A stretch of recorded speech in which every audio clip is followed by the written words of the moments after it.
The morning sun touched the small village of Millbrook, and 12-year-old Emma woke up to the sound of birds singing outside her window. She rubbed her eyes and looked around her tiny room, feeling that something about this day would be different from all the others before it. She could not explain why she felt this way, but the feeling was strong in her chest, like a drum beating faster and faster. Emma lived with her grandmother in a cottage at the edge of the village, where the last houses met the beginning of the great forest that nobody ever entered. The villagers called it the Whispering Woods because strange sounds came from inside it at night, and everyone said that bad things happened to people who went too far into those dark trees. Her grandmother was already awake and cooking breakfast when Emma came down the wooden stairs, and the smell of fresh bread and warm honey filled the small kitchen. The old woman smiled at her granddaughter and pointed to a chair by the table, telling her to sit down and eat before the food got cold. "Grandmother, did you hear anything strange last night?" Emma asked as she took a big bite of her bread, and her grandmother stopped moving for just a moment before she turned around with a curious look on her face. "What kind of strange sounds are you asking about, my dear child?" the old woman replied, and Emma noticed that her grandmother's hands were shaking just a little bit as she poured hot tea into 2 cups on the table. Emma told her grandmother about the music she had heard in her dreams, beautiful music that seemed to come from somewhere far away and yet close at the same time. It was like nothing she had ever heard before, with notes that went up and down like water flowing over rocks in a stream, and voices that sang words she could not understand, but that made her heart feel happy and sad together. The grandmother sat down slowly in her chair and looked at Emma with eyes that seemed to hold many secrets, and for a long time she did not say anything at all. Then she reached into the pocket of her apron and pulled out a small silver key that caught the light and sparkled like a tiny star. "I have been waiting for this day since you were born," the grandmother said in a soft voice that Emma had to lean forward to hear, and her words made Emma's skin feel cold and warm at the same time. "Your mother heard the same music when she was your age, and her mother before her, and so on, going back many, many years into the past." Emma stared at the silver key in her grandmother's hand, noticing how it had strange symbols carved into its surface that looked like tiny leaves and flowers all twisted together. She wanted to reach out and touch it, but something told her to wait until her grandmother was ready to give it to her. "There is a place hidden deep inside the Whispering Woods," the grandmother continued, "a valley that no map has ever shown, and that most people will never see in their entire lives. It is a place where magic still lives and breathes, where the old ways have not been forgotten, and where your family has had a special duty to perform for hundreds of years." Emma could hardly believe what she was hearing, and her breakfast sat forgotten on the plate in front of her as she listened to her grandmother speak. All her life she had wondered why she felt so different from the other children in the village, why she could sometimes hear things that nobody else seemed to notice, and why animals always came to her as if they knew she was their friend. "Am I supposed to go there?" Emma asked, and her voice came out as barely a whisper because she was afraid of the answer and excited about it at the same time. Her grandmother nodded and placed the silver key in Emma's palm, closing her fingers around it gently. The key felt warm against her skin, warmer than it should have been after sitting in a pocket, and Emma could feel a tiny vibration coming from it, like a heartbeat. "Today you must enter the Whispering Woods and find the hidden valley," the grandmother said. "And you must go alone, because that is the way it has always been done. I cannot tell you exactly what you will find there, or what you must do, because each person who makes this journey must discover those things for themselves." Emma felt scared, but she also felt brave in a way she had never felt before. It was as if the silver key was giving her strength and courage, filling her up with a power that made her feel like she could do anything she set her mind to. She went upstairs to her room and put on her warmest clothes, then packed a small bag with bread and cheese and a bottle of water. She also took the old compass that had belonged to her father, the one thing she had left from him since he had disappeared many years ago when she was just a baby.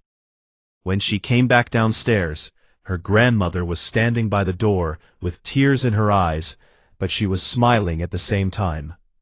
She hugged Emma tightly and whispered something in her ear that sounded like a blessing or a prayer in a language Emma did not recognize.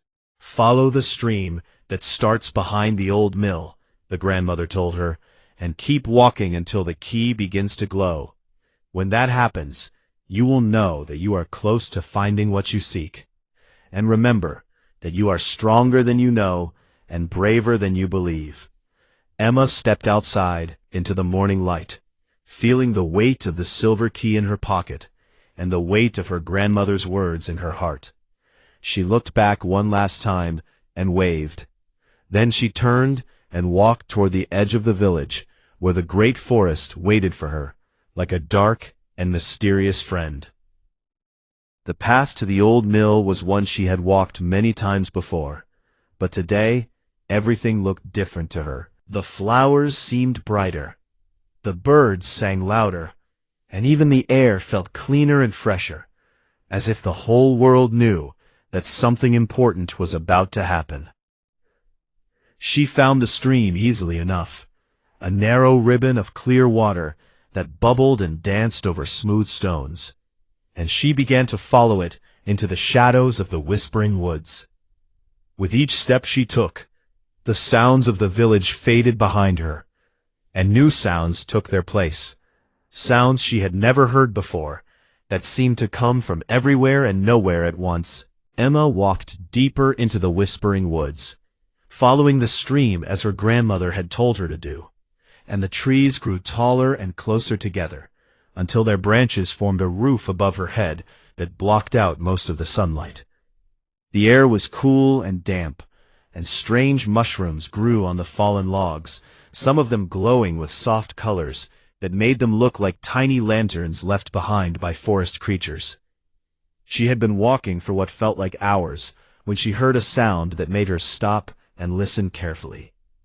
It was a crying sound, high and thin, like a baby bird that had fallen from its nest, and it seemed to be coming from somewhere just off the path she was following. Emma knew she should not leave the stream, but the crying was so sad that she could not ignore it.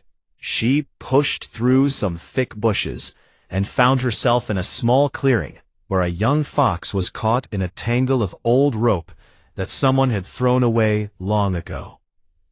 The fox looked at Emma with frightened eyes, and she could see that it had been struggling to get free for a long time.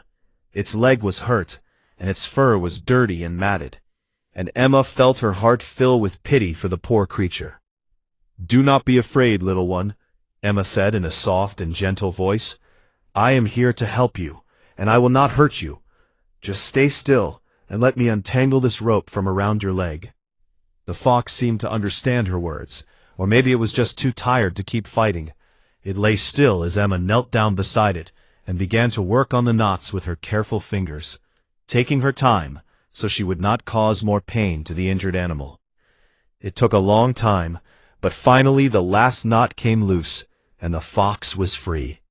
Emma expected it to run away into the bushes, but instead it stood up on its 3 good legs and looked at her with eyes that seemed to hold a deep and ancient wisdom. Then it did something that made Emma gasp with surprise. The fox began to speak, and its voice was like the rustling of leaves, mixed with the tinkling of bells. "You have a kind heart, young traveler, and kindness is the first key to entering the hidden valley. Many others have passed by this clearing and heard my cries, but you are the first in a long time who stopped to help." Emma could not believe what was happening. She was talking to a fox, and the fox was talking back to her. But somehow it did not feel strange or scary. It felt right, like this was exactly what was supposed to happen on her journey. "Are you a magic fox?" Emma asked, and she felt a little silly saying those words out loud, because magic was something from stories that grandmothers told, not something that happened in real life.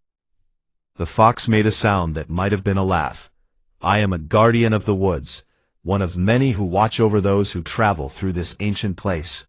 We have been waiting for the next keeper of the valley to come, and now here you are with the silver key in your pocket. Emma's hand went automatically to her pocket where the key rested, and she felt it pulse warmly against her fingers as if it recognized the words the fox had spoken. "Will you show me the way to the hidden valley?" Emma asked hopefully, because she had to admit that she was getting a little bit lost in this dark and twisting forest where every direction looked the same. The fox nodded its small head and began to walk along the stream, limping slightly on its hurt leg, but moving quickly enough that Emma had to hurry to keep up. They traveled through groves of silver birch trees and past pools of water so still and clear that they reflected the sky like mirrors made of glass. As they walked, the fox told Emma stories about the hidden valley and its history. It told her about the ancient people who had lived there long before the village of Millbrook existed, people who knew how to talk to animals and plants and even the wind and the rain. They were the first keepers, the fox explained, and they made a promise to protect the magic of the valley from those who would use it for bad purposes. Your family is descended from those first keepers, and the duty has passed down through your bloodline from mother to daughter for countless generations. Emma thought about her mother, whom she barely remembered because she had gone away when Emma was very small. Her grandmother never talked about what had happened to her, and Emma had learned not to ask questions that made the old woman cry. "Did my mother come to the hidden valley?" Emma asked, and her voice was small and quiet because she was afraid of what the answer might be. The fox stopped walking and turned to look at Emma with those wise and ancient eyes. "Your mother was one of the bravest keepers the valley has ever known. She protected it from a great danger, but the cost was very high, and I think you will learn more about that when you reach your destination." They continued on their journey, and Emma noticed that the forest was beginning to change around them. The trees were different here, with bark that shimmered like gold, and leaves that sang softly when the wind blew through them. And flowers grew everywhere in colors she had never seen before, colors that did not have names in any language she knew. "We are getting close," the fox said. "Do you feel the change in the air? The way everything seems more alive and more real than it did before?" Emma did feel it. She felt it in every part of her body, a tingling sensation that started in her toes and went all the way up to the top of her head. And then she noticed that the silver key in her pocket was growing warmer and brighter, just as her grandmother had said it would. She pulled out the key and saw that it was glowing with a soft white light, like a star had been captured and put inside the metal. The symbols carved into its surface seemed to move and dance, and Emma could almost understand what they meant. Almost, but not quite. "There," the fox said, pointing with its nose toward a wall of ivy that covered the side of a great hill. "Behind that green curtain is the entrance to the hidden valley. Use your key, and the way will open for you." Emma walked toward the ivy, with her heart beating fast and her hands trembling just a little. She held up the glowing key and touched it to the green leaves, and instantly the ivy began to part, pulling aside like curtains on a stage to reveal a doorway carved into the stone of the hill. The doorway was old, older than anything Emma had ever seen, and the stones around it were covered with the same symbols that decorated her key. Beyond the doorway she could see a tunnel that led into darkness, but it was not a scary darkness. It was a welcoming darkness that seemed to invite her inside. "This is where I must leave you," the fox said. "You must walk the rest of the path alone, but do not be afraid, because you have proven that you have a good heart, and that is the most important thing of all." Emma thanked the fox for its help and its guidance, and she gave it a gentle pat on the head before she turned to face the doorway. She took a deep breath, held her glowing key in front of her like a torch, and stepped into the tunnel that would take her to the hidden valley. The tunnel was longer than Emma expected, but the silver key in her hand gave off enough light to show her the way.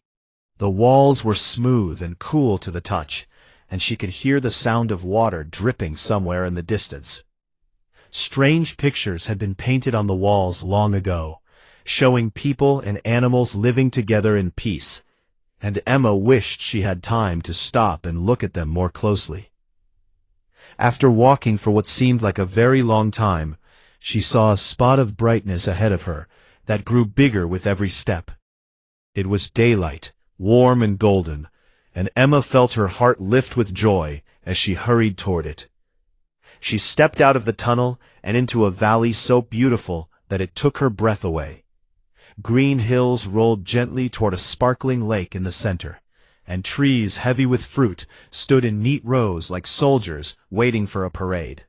Flowers of every color covered the meadows, and butterflies with wings like stained glass windows floated from blossom to blossom. But the most amazing thing was the animals. There were deer grazing peacefully beside rabbits and foxes, birds of all sizes sitting together in the trees, and even a family of bears playing in the shallow water of the lake. None of them seemed afraid of each other, and none of them ran away when they saw Emma standing at the entrance to their magical home. "Welcome, young keeper," a voice said, and Emma turned to see an old woman standing beside her, who had not been there a moment ago. She had long white hair that flowed down her back like a waterfall, and her eyes were the color of the summer sky, bright and clear and full of kindness. "Who are you?" Emma asked, because she had expected to find many things in the hidden valley, but not another person. The old woman smiled and took Emma's hand in hers, leading her down a path toward a cottage that sat beside the lake. "I am the guardian of the valley, and I have been waiting for you for a very long time. Your grandmother sent word that you were coming, and I prepared everything for your arrival." Emma had so many questions that she did not know which one to ask first, but before she could say anything, the old woman stopped walking and pointed toward the cottage. "First you must eat and rest," the guardian said, "and then I will tell you everything you need to know. The journey through the tunnel is tiring, and you cannot learn important things when your stomach is empty and your eyes are heavy with sleep." Inside the cottage, a table had been set with more food than Emma had ever seen in one place. There were fruits she did not recognize, and breads that smelled like heaven, and a pot of soup that bubbled cheerfully over a fire that seemed to need no wood to keep it burning. Emma ate until she could not eat another bite, and then the guardian showed her to a small room with a soft bed, covered in blankets made from something that felt like clouds. She lay down, meaning to rest for just a few minutes, but sleep took her quickly, and she did not wake up until many hours had passed. When she opened her eyes, the light coming through the window was the golden light of late afternoon, and she could hear birds singing a song that seemed to welcome her back to the world. She got up and went outside, where the guardian was sitting in a garden filled with roses that glowed with their own inner light. "Sit with me, child," the guardian said, "and I will tell you the story of your family and the duty that now falls upon your shoulders." Emma sat down on a stone bench and listened as the guardian began to speak in a voice that was soft but clear, a voice that seemed to carry the weight of many years and many memories. Long ago, before the village of Millbrook was built, this valley was the home of a people who lived in harmony with nature. They learned to speak with animals and plants, to call rain from the clouds and sun from behind the darkness, and they used their gifts to help all living things.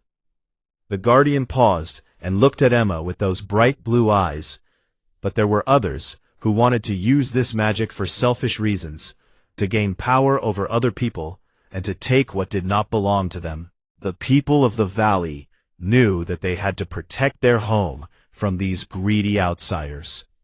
So, they created the silver key, Emma said, remembering the warm weight of it in her pocket, and they hid the valley from the rest of the world. The Guardian nodded, pleased that Emma was understanding. Yes, but magic needs someone to care for it, someone to make sure it stays pure and strong. That is why they chose one family to be the keepers, your family, and gave them the responsibility of watching over the valley and protecting its secrets. Emma thought about all the women in her family who had come before her, all the way back to those first people who had lived in this beautiful place. She felt a connection to them, a thread that stretched through time and tied her to their lives and their choices. But what happened to my mother? Emma asked, because this was the question that burned in her heart like a flame that would not go out. The fox told me she protected the valley from a great danger, but he would not tell me more. The Guardian's face became sad, and she reached out to take Emma's hand.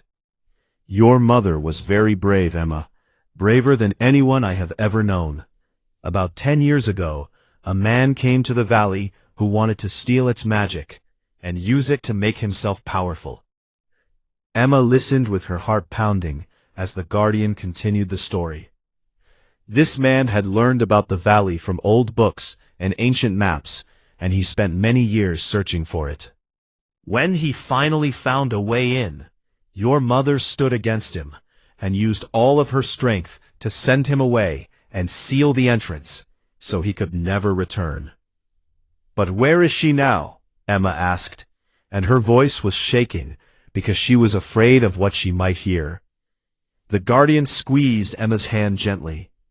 The magic your mother used was very powerful, too powerful for one person to control. It changed her, Emma, transformed her into something else, something that is part of the valley now. She pointed toward the lake, and Emma saw that in the center of the water there was a small island with a single tree growing on it. A tree with silver leaves that caught the light of the setting sun and scattered it like diamonds across the surface of the lake.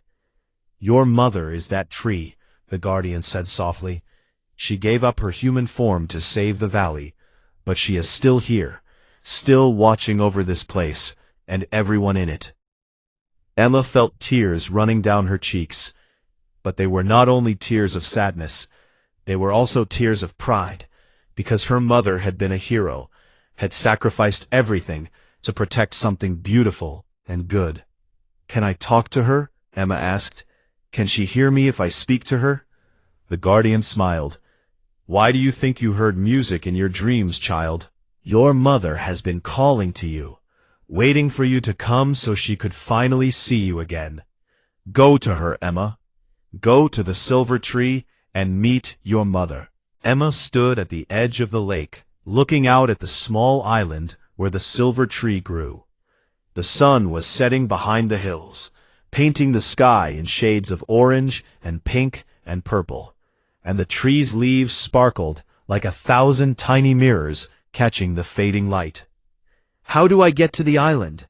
Emma asked the Guardian, who had followed her to the water's edge. The Guardian pointed to a small wooden boat that was tied to a post nearby, rocking gently with the movement of the water. That boat will take you across. It knows the way, so you do not need to row or steer. Just sit inside and let it carry you where you need to go. Emma climbed into the boat, which was just big enough for one person, and as soon as she sat down, it began to move across the lake on its own. The water was so clear that she could see all the way to the bottom, where colorful fish swam among plants that waved like ribbons in a gentle breeze. The crossing did not take long, and soon the boat bumped softly against the shore of the island. Emma stepped out onto grass that was softer than any carpet she had ever touched, and she walked slowly toward the silver tree that stood in the center. Up close, the tree was even more beautiful than it had looked from far away. Its trunk was smooth and white. Its branches reached toward the sky like arms trying to hug the clouds.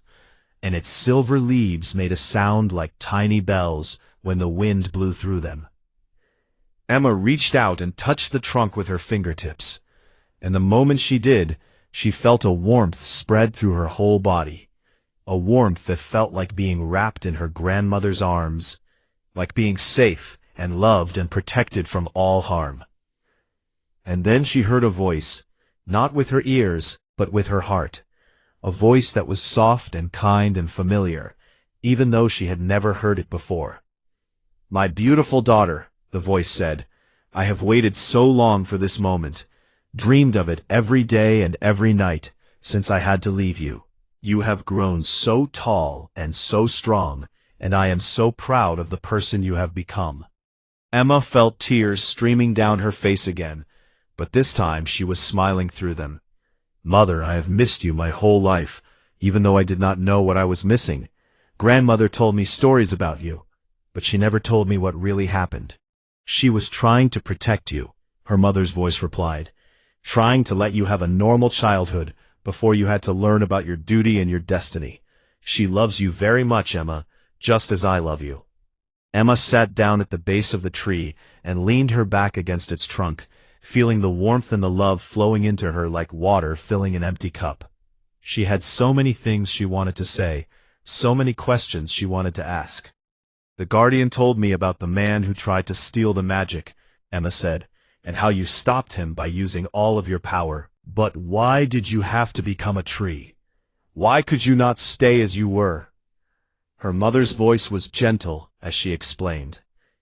"The magic of this valley is very old and very powerful, and using it always has a price. To stop the man and seal the entrance forever, I had to become part of the valley itself, to give up my human form so that I could be strong enough to protect everything I loved." "Do you miss being human?" Emma asked, and her voice was small and sad. "Sometimes," her mother admitted. "I miss being able to hold you in my arms, to watch you play and laugh and grow. But I can still see you, still feel your presence, and knowing that you are happy gives me more joy than you can imagine." They talked for hours as the stars came out one by one, and the moon rose over the hills like a great silver coin. Emma told her mother about her life in the village, about school and friends, and all the small adventures that made up her days. And her mother listened to every word with the attention that only a mother can give. "But now I must tell you something important," her mother finally said, and her voice became serious. "The man who tried to steal the magic 10 years ago did not give up. He has been searching for another way into the valley, and I fear that he is getting close to finding it." Emma felt a chill run down her spine, despite the warmth of the summer night. "What do you mean? I thought you sealed the entrance forever."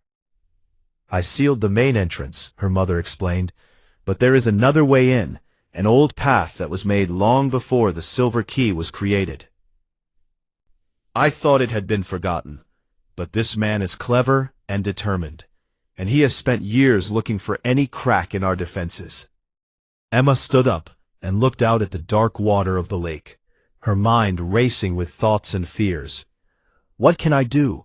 I am just a girl. I do not have the power that you had." "You have more power than you know," her mother said firmly. "The same magic that runs through my roots runs through your veins. You are the keeper now, Emma, and you must be ready to face this challenge when it comes." Over the next several days, Emma stayed in the hidden valley, learning all she could about its magic and its history. The Guardian taught her how to listen to the whispers of the plants and understand the songs of the birds, how to feel the pulse of the earth beneath her feet and draw strength from it.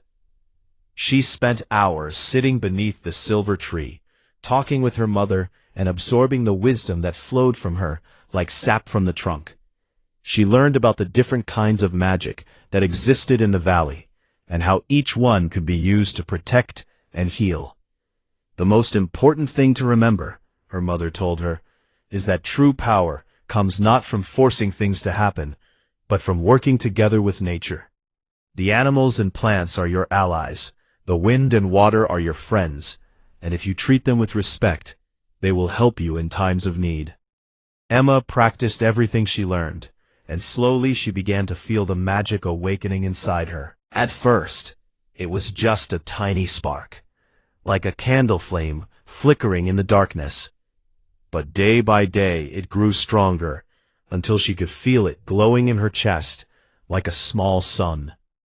One afternoon, as she was sitting by the lake, she heard a sound that did not belong in the peaceful valley. It was a harsh sound, like metal scraping against stone, and it came from somewhere beyond the hills to the north. She ran to find the guardian, who was already standing at the edge of the valley with a worried look on her face. "He has found the old path," the guardian said.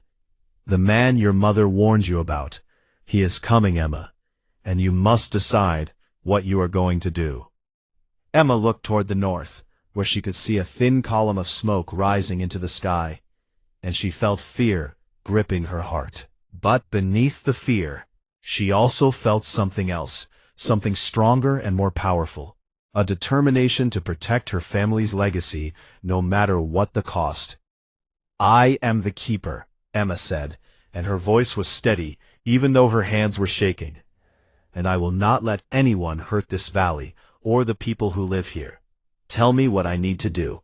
Emma stood on top of the highest hill in the valley, watching as a dark figure made its way through a narrow gap in the mountains to the north. The man was tall and thin, dressed in black clothes that made him look like a shadow come to life, and he carried a staff that crackled with an ugly red light. "That is Mordecai," the guardian said from beside her. "He was once a student of the old ways, but his heart became twisted with greed, and his mind became poisoned by dreams of power. He believes that if he can steal the magic of the valley, he will become the most powerful person in the world." Emma felt her heart beating fast as she watched Mordecai come closer. Instead, she closed her eyes and reached deep inside herself, searching for the magic that her mother had told her was there. She found it, a ball of warm golden light that sat in the center of her chest, and she pulled it toward her like someone pulling a bucket up from a deep well. The magic responded to her touch, growing stronger and brighter until she could feel it tingling in her fingertips. "I am ready," Emma said, opening her eyes, and she was surprised to find that her fear had vanished, replaced by a calm confidence that seemed to come from somewhere outside herself. She walked down the hill toward the place where Mordecai would enter the valley, and behind her came all the animals she had befriended during her time here. The deer and the foxes, the bears and the rabbits, the birds of every size and color, all following the young keeper who had shown them kindness and respect. Mordecai stopped when he saw Emma standing in his path, a small girl surrounded by an army of animals, and his thin lips twisted into an ugly smile. "So this is the new keeper. I was expecting someone more impressive, not a child playing games with woodland creatures." "Leave this place," Emma said, and her voice rang out clear and strong across the valley. "You are not welcome here, and you will never take what does not belong to you." Mordecai laughed, a cold and cruel sound that made the animals behind Emma growl and hiss with anger. "Little girl, I have spent 20 years searching for this valley, studying the old magic, preparing for this moment. Do you really think you can stop me?" He raised his staff and pointed it at Emma, and a bolt of red lightning shot toward her like a striking snake. But before it could touch her, a wall of silver light appeared in front of her, blocking the attack and sending it flying back toward Mordecai, who had to jump aside to avoid being hit. Emma looked at her hands in surprise. She had not known she could do that. But she had no time to think about it, because Mordecai was already preparing another attack, his face twisted with fury. "Mother, help me," Emma whispered, and she felt a warm presence wrap around her, like invisible arms.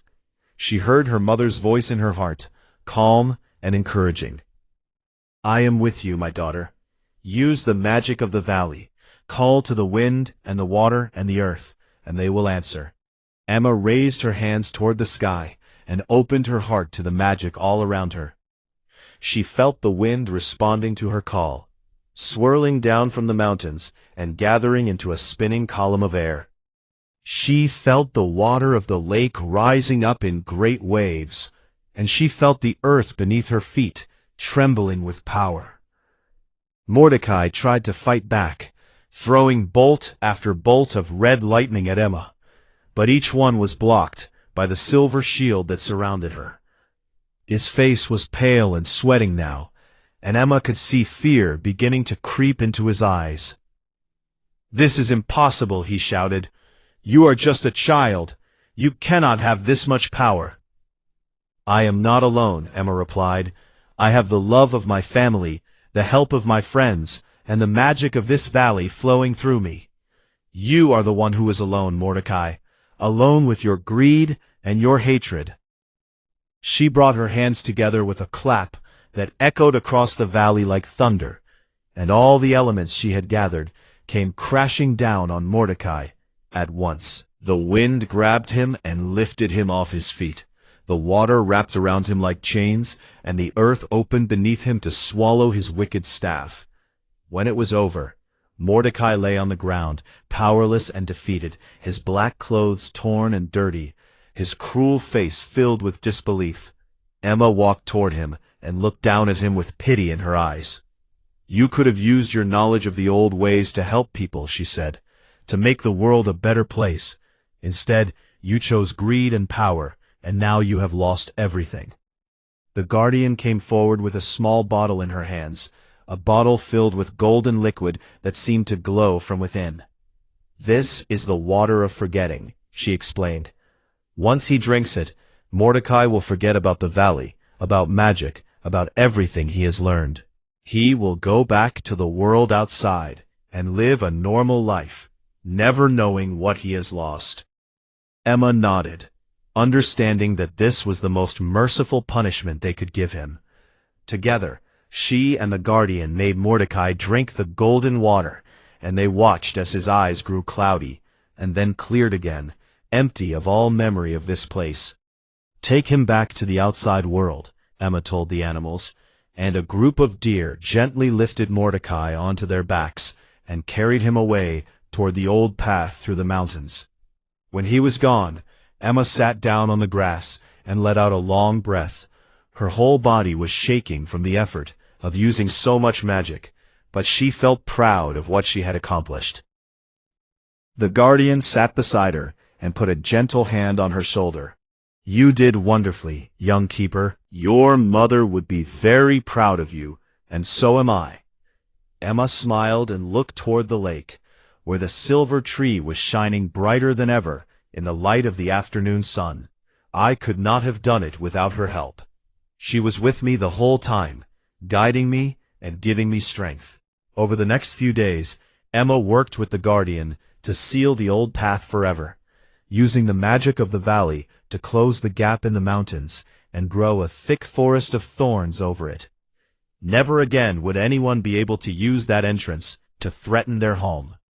Finally, the time came for Emma to return to the outside world.